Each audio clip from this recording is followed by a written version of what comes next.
Nilkanth one और मौन दीपक। दक्षिण दिशा में बसा था सुवर्णपुर, एक ऐसा नगर जो अपनी व्यापारिक समृद्धि और भव्य मंदिरों के लिए प्रसिद्ध था। लेकिन इस नगर की सबसे बड़ी पहचान उसकी दौलत नहीं, बल्कि उसके किनारे फैला नीलकांत वन था। नीलकांत वन के बारे में कहा जाता था, जो कुछ पाने की लालसा लेकर भीतर गया उसने खुद को ही खो दिया। लोग कहते थे कि ये जंगल इंसानों से बात नहीं करता, बल्कि उनकी इच्छाओं को सुनता है। इसी सुवर्णपुर में रहता था आरव, एक युवा दीप शिल्पी। वो मिट्टी और धातु से ऐसे दीपक बनाता था कि उनमें जलती लौ देखने वाले के मन को छू ले। लेकिन आरव के भीतर एक आग और जल रही थी, प्रसिद्धि की। उसे लगता था, मैं साधारण दीपक नहीं बनाता, मैं इतिहास बनाना चाहता हूं। राजा की घोषणा। एक दिन नगर में घोषणा हुई। राजा ने ऐलान किया कि मंदिर के गर्भगृह के लिए ऐसा दीपक चाहिए जो केवल प्रकाश न दे, बल्कि आत्मा को भी उजाला दिखाए। जो ये दीपक बनाएगा उसे राजकीय सम्मान और अमर यश मिलेगा। आरव के लिए यह सपना था। उसी रात आरव को याद आई एक पुरानी कथा। नीलकांत वन के मध्य में स्थित है मौन दीपक की शिला, कहा जाता था। उस शिला से बना दीपक कभी बुझता नहीं, और जो उसे गड्ढे उसका नाम युगों तक जीवित रहता है। आरव का निर्णय हो गया। नगर के बाहर एक बूढ़ी स्त्री रहती थी, तारा अम्मा। लोग कहते थे वो वन की भाषा समझती है।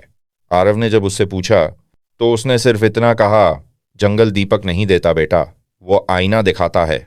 आरव ने मुस्कुराकर धन्यवाद किया और वन की ओर बढ़ गया। जंगल भीतर से सुंदर था, नीले पत्ते, चांदी जैसी धूप और शांत हवा।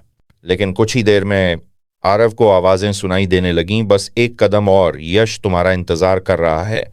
उसे रास्ते में सुनहरे दीपक, रत्न जड़े औजार और अपनी मूर्ति वाले मंदिर दिखाई देने लगे।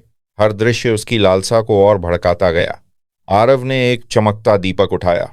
जैसे ही उसने उसे छुआ, दीपक राख में बदल गया और राख से उसकी अपनी आवाज गूंजी, तू प्रकाश नहीं ढूंढ रहा, तू प्रशंसा ढूंढ रहा है।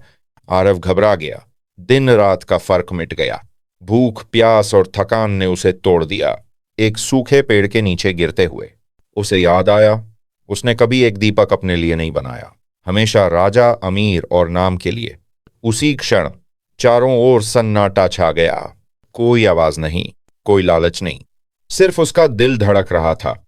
उस सन्नाटे में उसने पहली बार सुना अपनी आत्मा की आवाज। अचानक सामने एक साधारण मिट्टी का दीपक दिखा, बिना नक्काशी, बिना चमक। कोई शिला नहीं थी, कोई जादू नहीं, बस शांति। उसी क्षण तारा अम्मा की आवाज गूंजी, जिसके भीतर मौन है उसी में प्रकाश टिकता है। आरव समझ गए। वो खाली हाथ लौटा, लेकिन भीतर से भरा हुआ।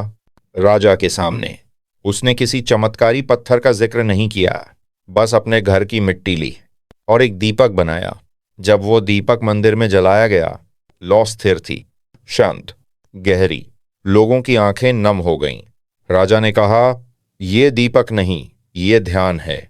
आरव को यश मिला, लेकिन उसने उसे पकड़कर नहीं रखा। उसने जीवन भर दीपक बनाए जो मन को शांत करना सिखाते थे। और नीलकांत वन आज भी खड़ा है, इंतजार में।